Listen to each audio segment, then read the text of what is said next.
The NBA trade deadline was a lot of fun, but sometimes the less hyped thing is actually more important.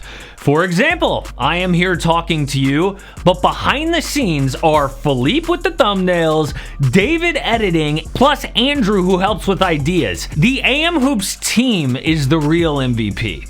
This time of year, we talk about trades, but buyout guys matter more. Teams like the Bulls and Magic are making the big trade, but the biggest title contenders work the buyouts. Every year, a buyout player matters, and this video counts down the top 5 yet to be signed. Hey, it's Casey. Welcome to AM Hoops, opinions and stories to entertain so you can be a smarter NBA fan. On to the video, and first thing, this was going to be a top 10, but only 5 players would actually make an impact. So here's the 5 that just missed my list. Corey Joseph, Austin Rivers, Mo Harkless, and Terrence Ferguson. Some of them have not actually been bought out yet, so this really is a list of guys to look out for as well. But people ask me all the time, what is a buyout? How does it work? So real quick, a little lesson. Buyout guys are usually on the last year of their deal, are older, and they're on a crappy team.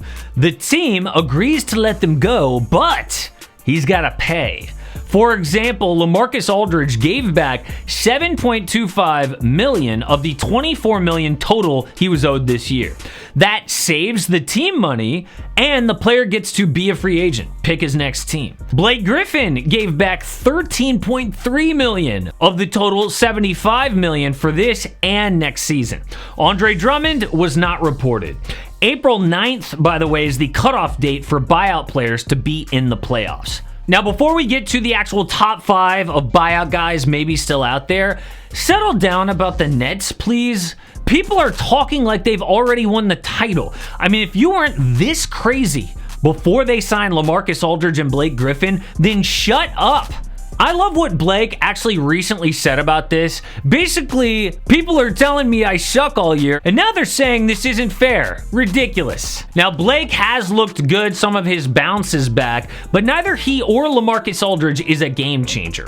Aldridge is an average defender on his best day. If you think that dude is going to slow down Joel Embiid or Giannis Antetokounmpo in the East, you're wrong. I do like his playoff experience and the fact that he's insurance against injury, but this reminds me of when DeMarcus Cousins signed with the Warriors. He was a non-factor, but everyone freaked out. Now, I like the Andre Drummond pickup for the Lakers just a little bit more. He is sneaky young at just 27 years old, and he's an upgrade over Marc Gasol and Montrezl Harrell. My issue, though, is his production. Dude has been the least efficient player in the post this year, second only to Russell Westbrook. The average true shooting percentage is 57. He's at 50, next to the basket. His defense is shaky, although he is a good rebounder, but the one saving grace for anyone who goes to the Lakers is LeBron James. The king makes everyone around him better. He's done that his whole career. It's why LA, with no depth, won a title last season. Aldridge, on the other hand, has 3 ball-dominant players around him, which is a question mark at best. A reduced role could help both guys, but both teams aren't done in the buyout market. The Nets and Lakers have one more roster spot. Enes Kanter thinks it'll be Thanos or maybe Jesus for the Nets. Both guys just missed my list. Now let's look at the top 5 buyout candidates left out there. Number 5, Wayne Ellington. He is not bought out yet, but remember, teams have till April 9th to buy guys out, and they'll be eligible for the postseason. Ellington is taking minutes from Detroit's young guys. They should let him go. He's 33 years old, awful defensively, but he hits 43% from deep on over 6 attempts per game. Elite. Somebody is gonna sign this guy to hit shots. Maybe the Sixers. Number 4, Kelly Olynyk. He was traded to the Rockets in the Victor Oladipo deal, and I can't see Houston keeping him. Again, they want to build with young guys. Now, Olynyk may look Amish, but he can be dangerous. He has not been great this season, but he averaged about 12 points and 6 boards last year in the finals. It is not every day that someone with that kind of experience becomes available. Maybe the Blazers pick him up.